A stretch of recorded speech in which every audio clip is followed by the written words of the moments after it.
I'm Bronwyn Williams, and we're back with a small print. And today my guest is Tessa Dooms.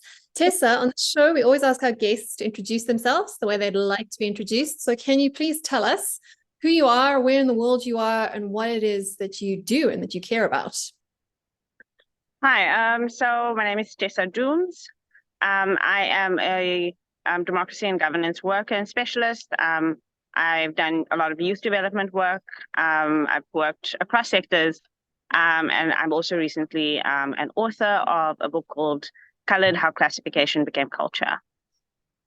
Thank you so much. Let's start with that, your book. I mean, we've also just put together a book, so it's always nice to talk about people who have committed their thoughts to paper, because that's quite an endeavor at the best of times. And your book is, or dropped into the world market, not just the South African market, at a time where culture is such an important part of our conversations. Let's start there before we go on to South Africa, democracy, the future, youth, and the vote. And can you tell us just a bit about the book, why you wrote it, and what you hoped to achieve by it, and how it has been received by the market? That's kind of three questions in one. Take them at your own pace.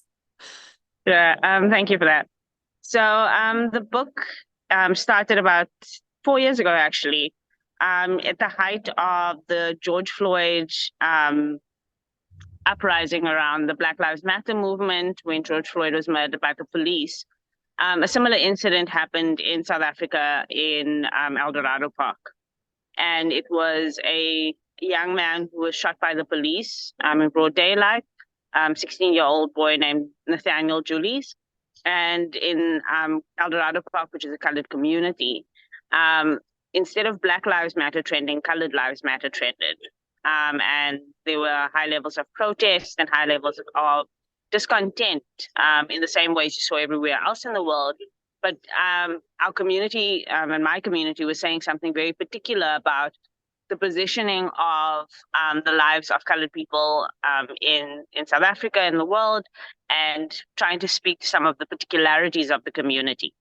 However, I learned in that interaction, or in that moment, interactions with media and with other people, that there was a lot of discomfort with the use of the word colored as an identity, with even why colored people still use the word. It is a word associated with colonialism, slavery, and apartheid, and that is an invention of those particular times in history.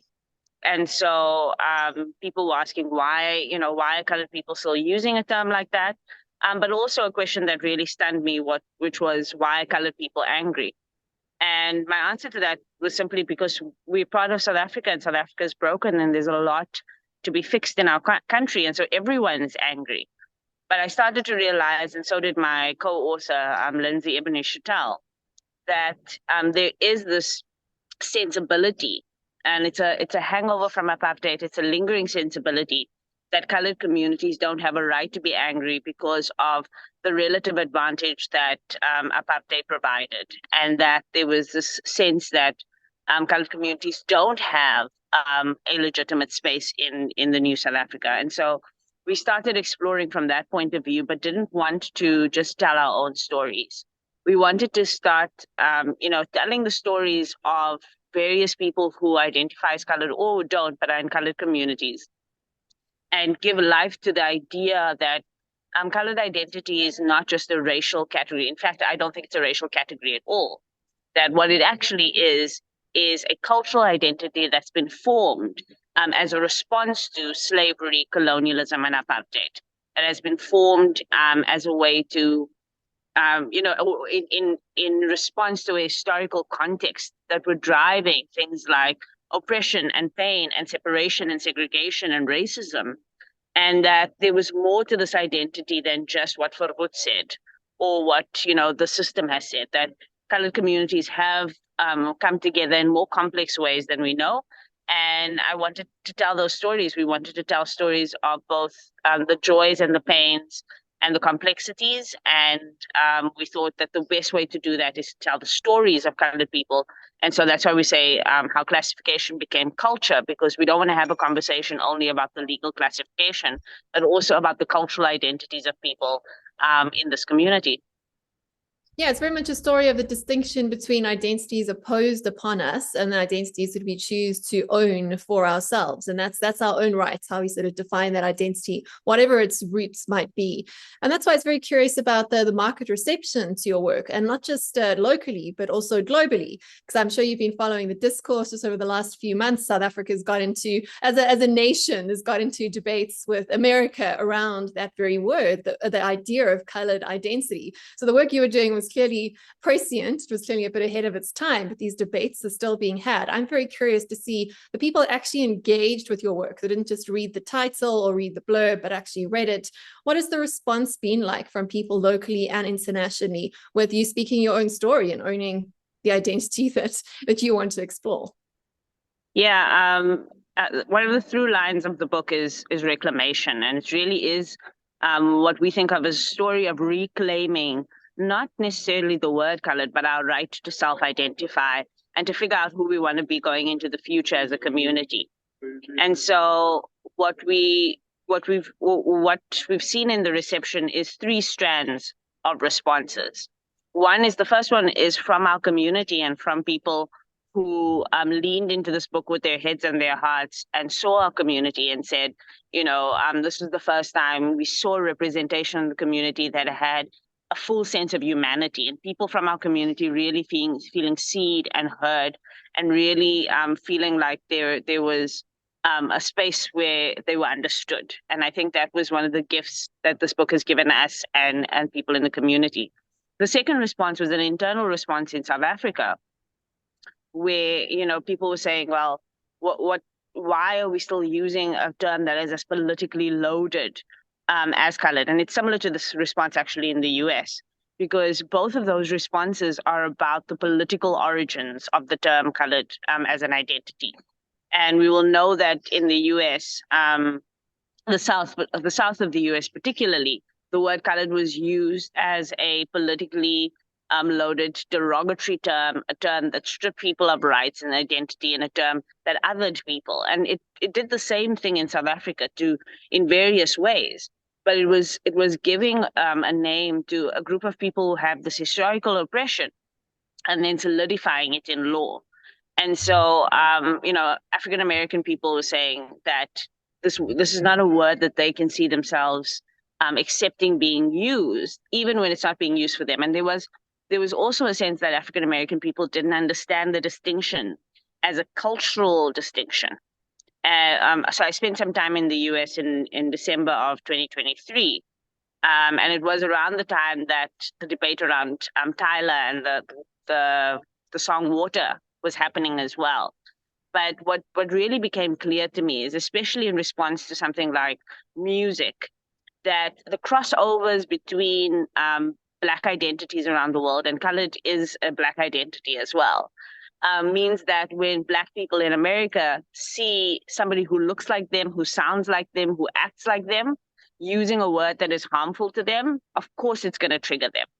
But people were really willing to hear that actually it means something different in a different context, and that there's a different history and there's a different sense of even current identity, and that it's not in opposition to each other, that I won't call you a name that's harmful to you, but you need to allow me to have the name that identifies me in the ways that are positive for me. And in the South African context, the people who pushed back the most at this conversation were people from the liberation struggle context, especially colored people from the liberation struggle context, who were saying that Black consciousness movement taught us that the best way to overcome oppression as Black people is in solidarity with each other. And so we must discard a word like colored because it separates us. But what the conversation has evolved to is two things: that yes, I identify as politically Black and culturally colored. That's how I identify. So I don't have to choose between being Black and being colored, in the same way that somebody who's Zulu doesn't have to choose between being Black and being Zulu. They can be Black and Zulu. And so we're saying the same thing is true for colored people. But more importantly, that what Black consciousness gives us is the opportunity for Black solidarity. But what feminist intersectionality gives us is the opportunity to look at the ways in which we are different and also celebrate those uniquenesses. And I don't think those things are contrary to each other, but I do think the conversation has allowed us to start figuring out where we find each other and where we diverge. Absolutely, because solidarity and diversity shouldn't be in opposition to each other. They can be very much part of the same whole. And that's, in fact, very much part of the South African story to date, right? Or at least the South African story we hope to be writing. And unfortunately, as someone in yourself, like yourself, who does understand the cultural zeitgeist that also works in politics, something that's been very disturbing over the course of the last election cycle has been the focuses on differences rather than diversity leading towards solidarity and a rich culture and a rich shared history, as complicated it is going forward, but actually sort of the politics of diversity, which is quite dangerous. I mean, like I just spent a week in Cape Town, and the first thing you see getting off the plane is the Cape exit flags, for example. Yeah. That's exactly the opposite of kind of what we want to be doing. At the same time, a lot of the election tickets from some of the major parties are focused around xenophobic principles of exclusion rather than inclusion. And I'm very interested to hear your perspective on that, particularly as someone who is both, who has, as you have articulated, been part of a community that's both in South Africa, but also othered by South Africa, and what your response is to the current zeitgeist and the current politics of separation, which seems to be, ironically, like the one thing everyone has in common this year when it comes up to the elections. Yeah, absolutely. In fact, this morning I was responding to a video that was put out by the PA, and I'll name them explicitly because they're also named in the book, because a lot of people have asked Lindsay and myself if our book is about promoting colored nationalism and an ethno-nationalism that is colored, in the vein of the way a PA uses it. And my answer to that is absolutely not. That what we're not trying to do is do a colored exceptionalism, that only coloreds this or only coloreds that. We want to say that we are legitimate in the space, but that does not mean that we have to exclude or insulate ourselves as a community. And that's where I think this politics of divisiveness loses the plot. So when somebody like Gayton McKenzie says that he's not going to go after the Black vote, he's only going to go for colored people, not only does he essentialize colored people and not understand that colored people are also Black, but also misses the opportunity to say that this, and politics is about the personal issues that people have in their lives. The political is deeply personal, and that the issues of the majority of colored people and colored communities in this country are no different from Eldorado Park to Pumbo. Those two communities have very, very similar issues. The people in Ulundi are not different from the people in the Northern Cape who are living in rural towns, who identify as Khoi and San. Those people are suffering the same material conditions. They're suffering under a governance that's failing. They're suffering under state delivery that's not working. And it's not just on the basis of their skin. It's not just on the basis of where they live. It's on the basis of many systems in this country that we have not changed, that we failed to change after apartheid. And so we have to start saying that the issues matter, that what we want is a just and free society for all people, and that we are going to stand up in solidarity with each other and for each other. For me, the ideal is for us to recognize each other's different circumstances, but to be able to say with certainty that even when an issue doesn't affect me, but it affects somebody in this country who I share space with and I share a destiny with, I'm going to stand with those people because justice matters, equality matters, and the access to a good life matters for all of us. That's the kind of country we want to be. And so I am worried that we are going into that kind of space. But there are a number of things I think lead us there, and we can talk about those as we go along. A number of the systems that we have, part of it, the electoral system, part of it is our political culture, part of it is our economic system, and part of it is just our failure to actually redress apartheid. I often say we are living in a country where apartheid has ended, but the only thing we've not ended is apartheid. So apartheid ended, but we didn't end apartheid. We didn't end the way apartheid set up the society. And it's time for us to do that work. Absolutely. I think that's at the root of so much of the rot in the general sort of political discourse in our country, but it's not just a South African thing. As someone that sort of watches the global picture, I see a lot of these threads play out in different ways. And I speak quite a lot about how South Africa tends to be a preview of the way the rest of the world is moving. Like even as I said, your book it led the cultural conversation and kind of lag it, right? We know these issues and we're slightly closer to the surface of them.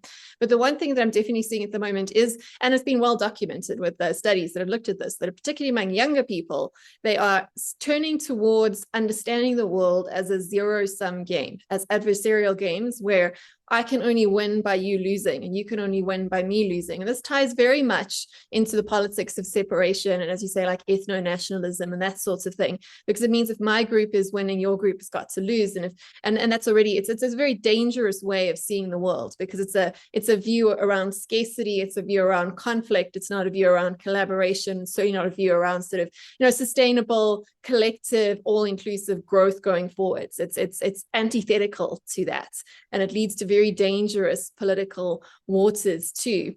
But I'm curious to hear your thoughts in that regard as to whether you think this is like a story issue, that is, we telling the wrong stories to people, or is it a systems issue, or is it both? Because I think these are sort of identifying the problem is one thing, but figuring out how we got there and what can be done to shift that thinking, because we shouldn't have to think in that way. We understand if you are able to take a bit of context and a step back, that a growing, flourishing economy should be good for everyone. At the same time, economy where that is highly unequal, an economy where some people don't have access to basic services or to basic rights, is not a sustainable or a safe economy for anyone. So if some people are losing, everyone are really losing in the long run, right? And at the same time, if everybody can be winning, it's much healthier sort of aim to work towards. But at the same time, it's there's quite a lot of evidence that meritocracy doesn't get you very far in a system where you have these sort of systemic issues around them.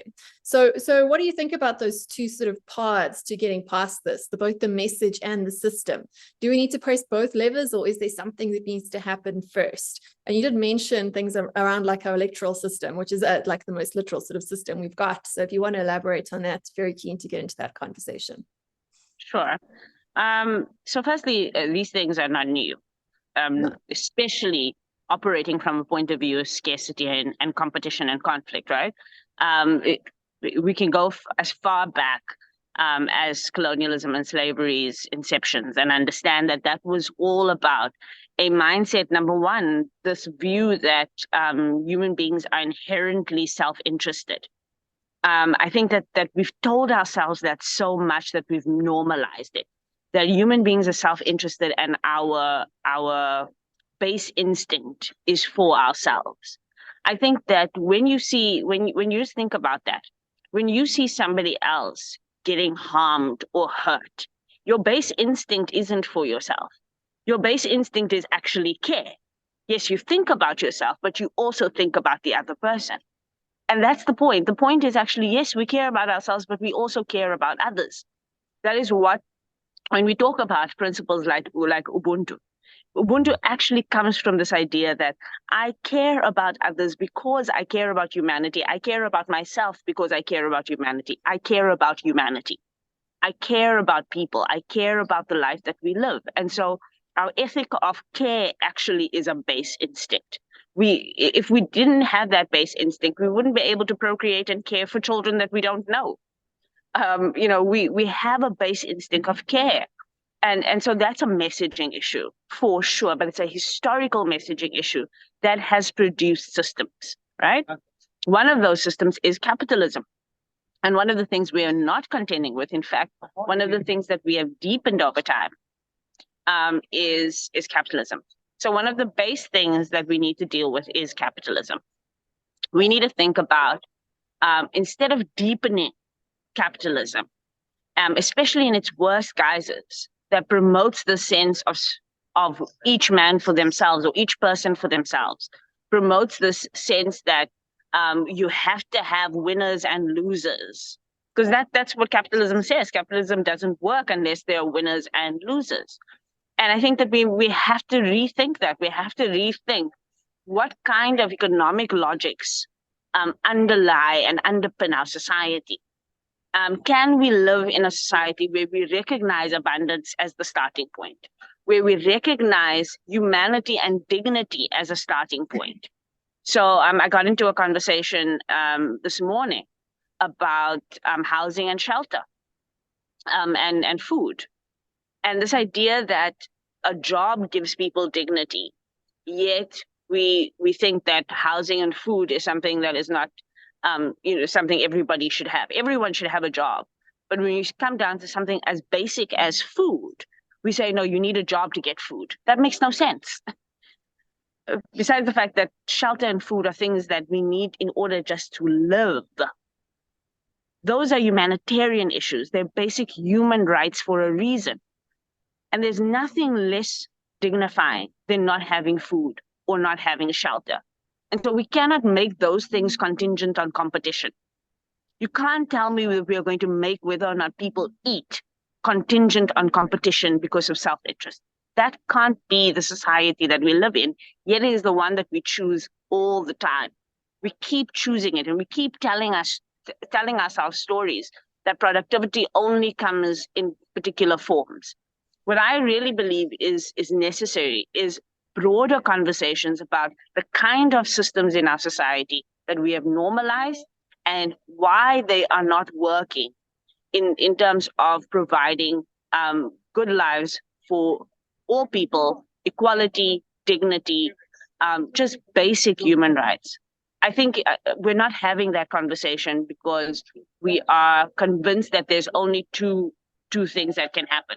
Either capitalism or some sort of communist, socialist, dystopian world where no one works and everybody is begging on the streets. Besides the fact that that's not what socialism is, but we can get into that another day. But our imagination, and I say this often to people, that the main thing that oppression does, and the main thing that a society based on oppression does, is that it takes away our opportunity to imagine new things. And I think we need an opportunity as a society to start to imagine new things. Another one of those systemic things that I think we need to start imagining and reimagining is democracy itself, right?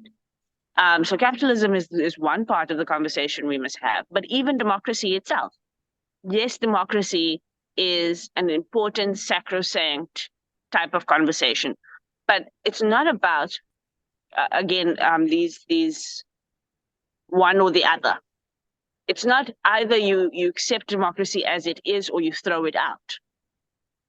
People, speak about the defense of democracy and defenders of democracy. I truly believe that we need to innovate democracy. So in a country like ours, in South Africa, we have a very interesting and strange set of circumstances. And much like we're seeing in Europe and Americas, where you're seeing people say, democracy is not working for us, and these moves towards populism and authoritarianism. We're starting to see similar things in South Africa. I think we are closer to Donald Trump's America than we realize, right? Put South Africa first is a very good example of that, and the migration debates and the way that they've landed. But even the lower levels of democratic participation that we're seeing, decreases in voting, decreases in people engaging the system and thinking that the system will work. I mean, this election, we really run the risk of having very low voter turnout. And I think that it's because if you're 30 years old in this country, all you've known is democracy. You've only known democracy. Yet you may not have a job. You probably don't have a job with over 30% unemployment. You may not have water and sanitation. You may not have a house. Over 6 million people live in informal shack dwellings in South Africa. That's the life that you've signed up for in what is considered a functional democracy, a constitutional democracy, a democracy that's lauded around the world for being one of the most functional, in fact. And that's making people believe that democracy is the problem. It's making people believe that we don't actually get a benefit from democracy.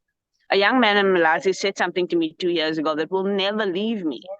He said the reason why young people are not voting is because we get the vote, but they get the democracy. There's something fundamentally broken about the way we're doing democracy because the majority of people are not included in the democratic dividend that it's supposed to produce, which is why, and I'll end here for now, because I want us to talk about the electoral reform stuff and elections. But I'll end this just by saying that we do need to make sure that democracy delivers. Because if we don't get development from democracy, we are giving democracy a bad name. An Afrobarometer study last year showed that over 70% of South Africans would rather have development than have a vote. They would forego voting if it meant that they could get development. And so we must be willing to confront the ways in which democratic processes are not working for everyone and fix them. Otherwise, we're going to have a much bigger problem than the one we have now. And that's a really interesting idea, that the fact that people believe that democracy is a hindrance towards development. It's an insidious idea that creeps about when democracies fail to deliver. And that's not to say that democracies fail at a worse rate than more authoritarian states. It's just that you only know the water you swim in, right? So if you live in a democracy far from perfect, you blame that. But I think what people need to understand about concepts, like you mentioned, capitalism and democracy, but you could do the opposite. You could talk about monarchy and you could talk about socialism or communism, or anything. These are all constructs and they're all proxies that we have now conflated with the end that they were supposed to help us achieve, right? I mean, like so we actually, by conflating that, we end up kind of taking the shine or diminishing the ends that we're working towards, which are generally, we want more freedom for people and we want more equality at the end of the day, right? You know, so these are the sort of roots that these processes were supposed to give us, and they failed on that. So the danger is that we end up giving up on the ends rather than challenging means that we're using to get there, right? And I think this is the conversation where so many political debates break down, because everybody's sort of very wedded and very emotionally attached to their favorite means, whether that be democracy, whether that be capitalism, whether that be socialism, whether that be universal basic income, whether that be whatever it is. Everyone is very attached to their favorite means, and they're not able to see, to let that go, to have a broader conversation as to what is it that we want to achieve as a society where there's so much more common ground. Right. And those are the much more fruitful debates. And sometimes we have to let go of these precious means in order to move forward. So on this show, we also had a conversation with TK, who was also challenging our electoral system. That ended up in our book for people that are interested in that. But I'm very interested to hear your contribution to that conversation as someone who does look at the systems and like, how could our democracy be rebuilt in a different way? And is democracy even the right word? Because what we really want is a society where everyone has a say and everyone has more share in it, not just share in theory, but share in practice, right? And that's why when we can separate the words, we can have much better conversations. Sure. I think democracy is absolutely the right word if you take the word for what it is. The word means people govern themselves. That's it. And the fact that we've gotten stuck on the people govern themselves through voting, through courts, through the system, through that system, the fact that we've got stuck in that loop doesn't mean that democracy is wrong. It just means that we've constructed a democracy that's not working. And we need to be able to have hard conversations with ourselves globally and say, how do we fix it, right? I had conversations with people from the European Union about a week ago from different stakeholders in that ecosystem. And what became really clear to me is that the biggest obstacle to us really rethinking good democratic practices and good systems like in different electoral systems is the question about who will push back, who will win, and who will lose in those conversations, right? Because there are countries who benefit off the systems as they are right now. There are countries who enjoy benefits because of the global ways in which those systems play out. There are countries who would say it is absolutely impossible for us to rethink voting, for us to rethink democratic participation, because they have a monopoly on it, you know? But we're going to have to be willing to say, even in those contexts, the thing that we need most in these conversations is solidarity. Because just because something is working for you doesn't mean it's going to work for everyone. And everyone then needs to be able to, on their own terms, figure out what works for them. And yes, that's a difficult conversation because it does open up Pandora's boxes as well. It does mean we're going to have conversations, not always with people who believe in democracy as a principle and the governance of people of themselves. So there are going to be people who are opportunists. There are many people who are populists, they don't even believe what they're saying. They just want power for its own sake and see it as a means. But the point is, we cannot not have these conversations about what's working for the majority because we're afraid of the few. We have to have those conversations. And so the electoral system, I think, is a really good place to start, especially for us in South Africa. Because what we have in South Africa is the anomaly of a system that was created in a hurry in order to meet a historical need of the moment that has never been revisited for the future. So what do I mean by that? We know that our election was decided in a very short period of time in 1994.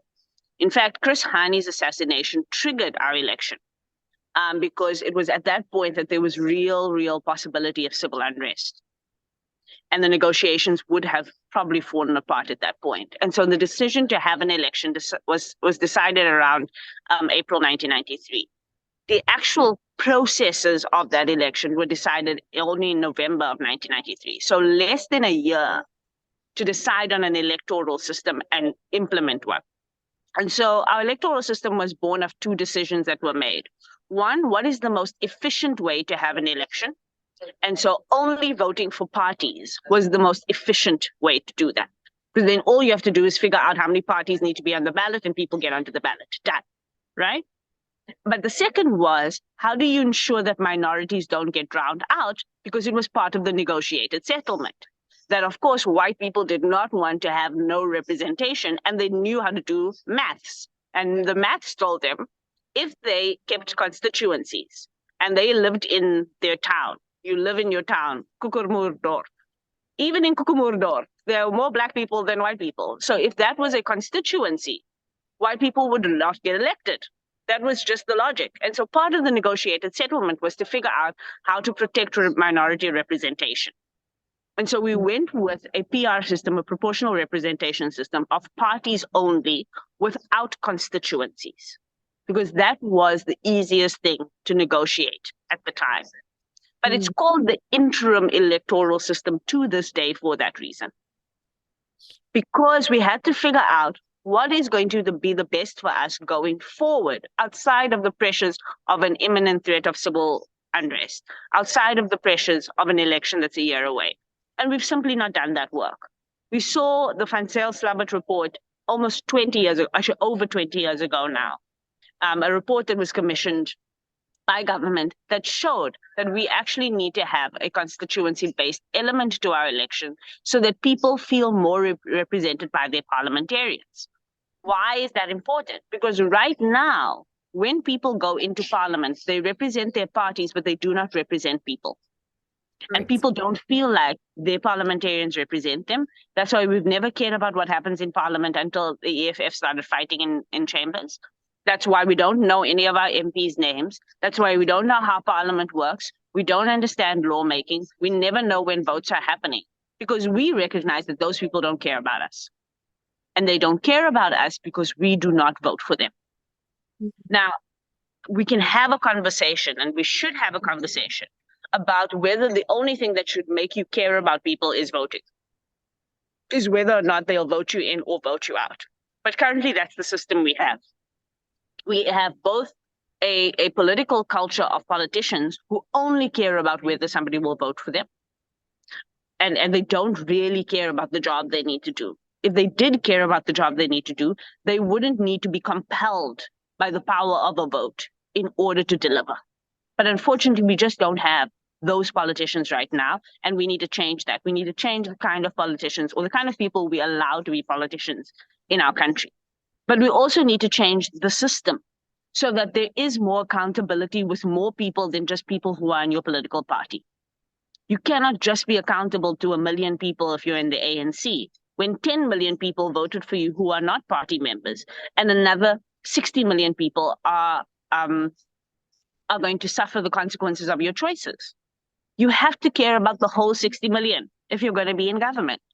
And so we have to have systems that allow the rest of us, all 60 million of us, and I say 60 million knowing that not all 60 million are eligible to vote, But even if a 5-year-old tells a politician what to do, they should listen, because even that 5-year-old is someone they serve.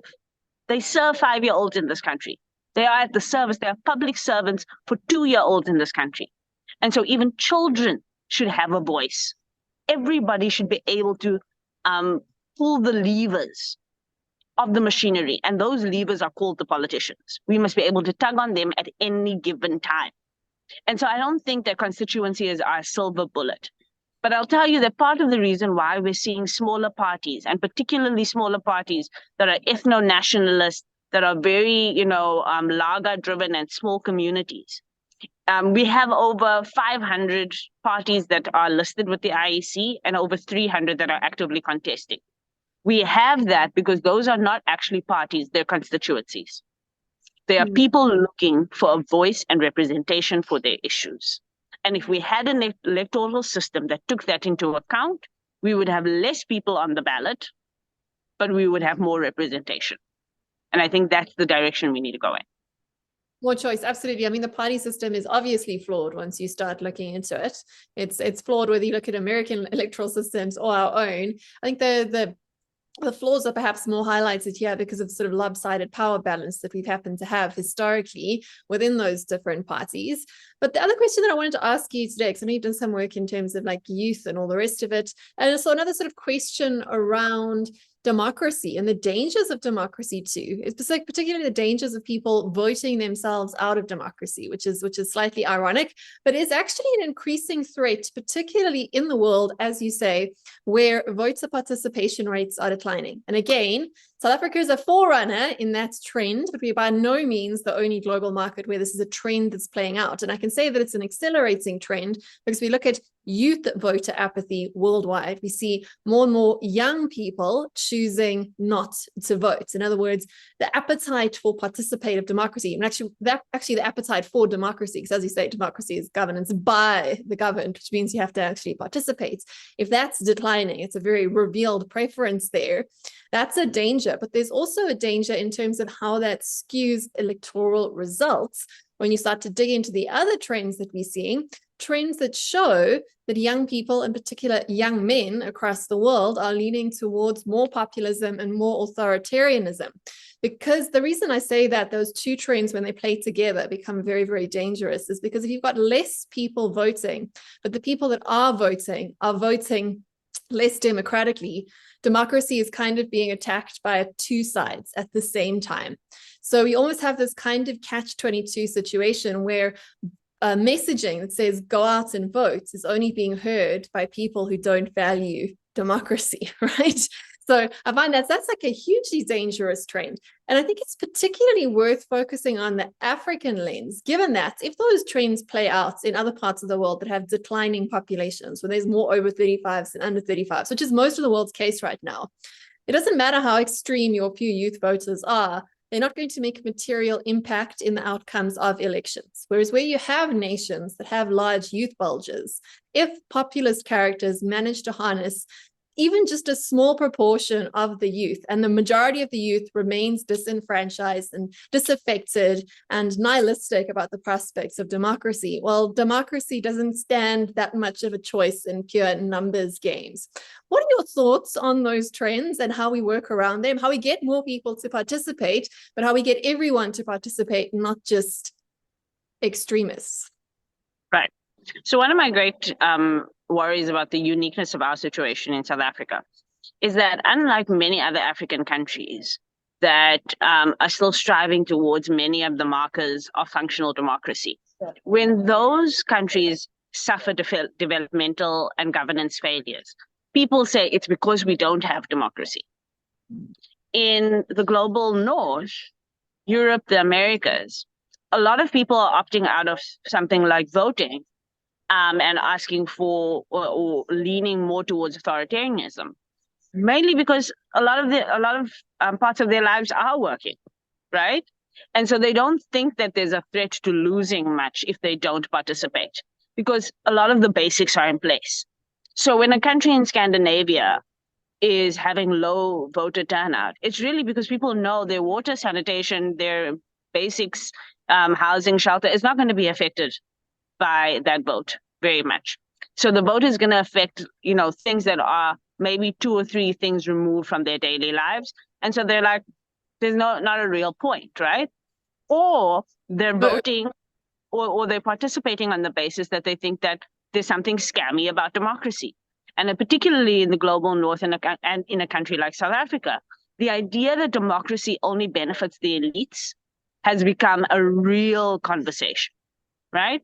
People are looking at democracy and going, the reason why America is having to choose between Trump and Joe Biden, even though they have 300 million people, is because actually that's only a space that elites can play in.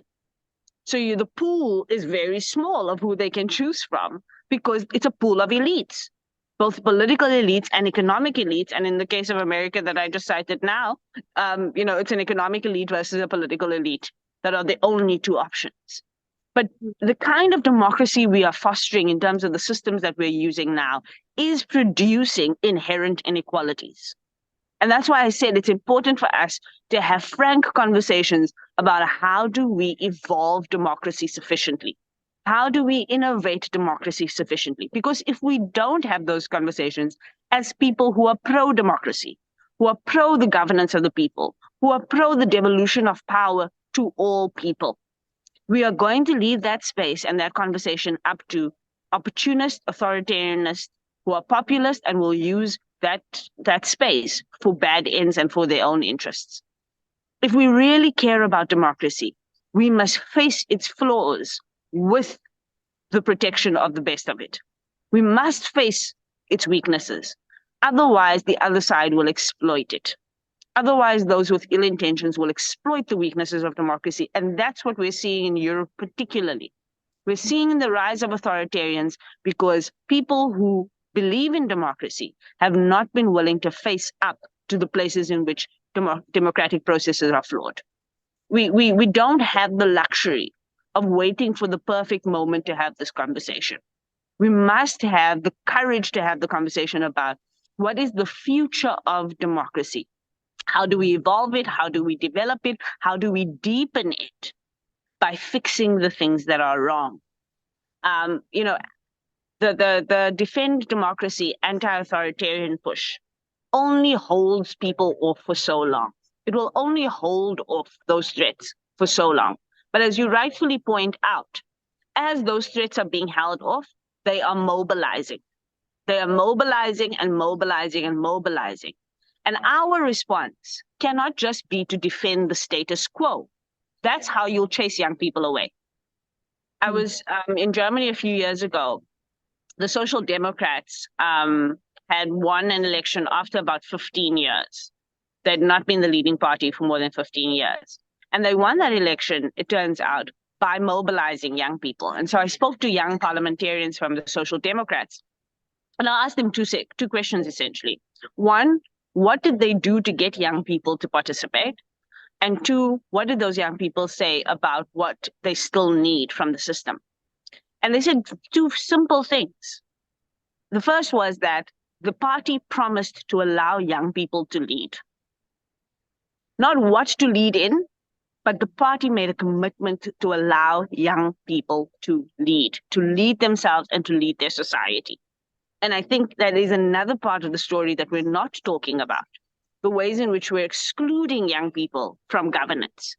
When we think about a country like South Africa that has 27% median age, which means the majority of people are around the age of 27, but the people who get into politics and governance are median age 50.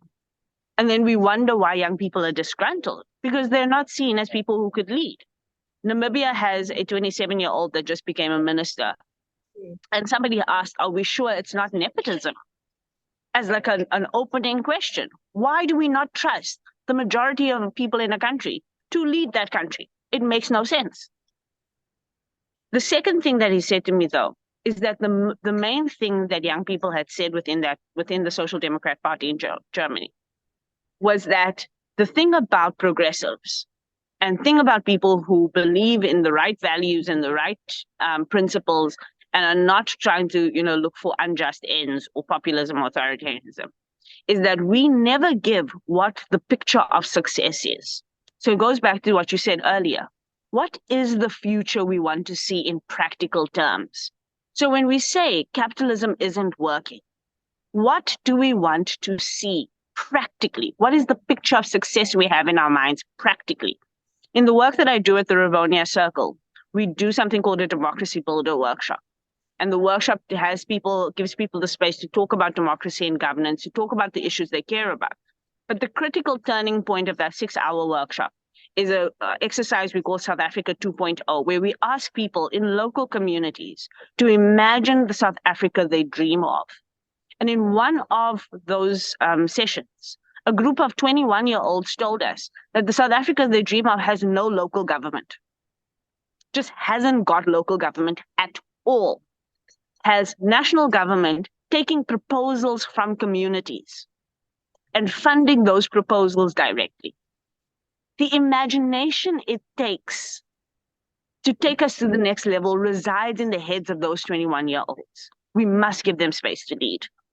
And we must give them space to imagine a future we don't have yet.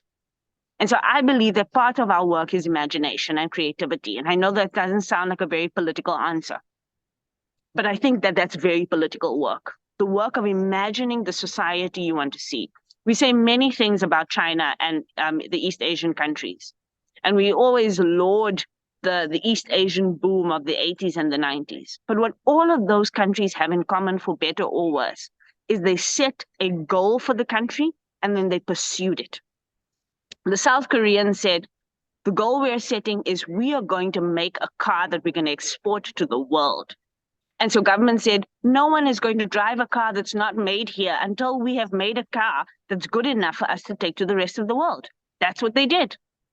They decided they're all driving a local car and they're going to make local cars and they're going to make them so good that they're going to send them to the rest of the world. And an entire car manufacturing industry is born from that. And the trajectory of that country is set. We need goals. We need common goals. We need collective goals. And we need a future that we decide. In Thailand, that future was decided by the king 20 years ago, saying that no one in Thailand will ever go a day without food. That was the political commitment. Food costs have to be low. For that to happen, they knew they needed an agricultural sector that was strong. So they created a national agricultural program. They knew they needed to be able to produce that food, and they created a policy called Kitchen of the World, where they were going to export that food in high numbers. Thailand's economy is based on food because somebody made a political economy that no Thai person will ever go hungry. So that's the thing that I think we're missing, that sense of creativity, looking into the future and deciding who we want to be, and then deciding that young people are going to help us get there.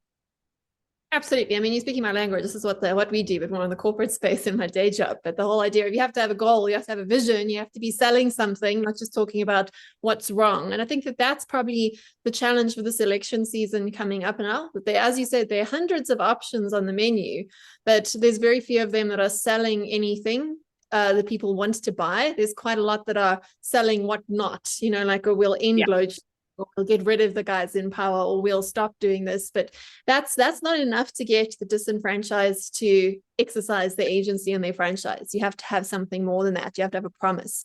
And I think that that's something that South African politics has not had for a very long time. We've been in survival space and sort of resilience space, and not in sort of movement and growth and forward space. And that does require new ideas. It requires actual leadership, which is, I think, something that we're sadly lacking. And maybe that's because leadership is, as you said, so disconnected from the majority, just in terms of age, if nothing else, right?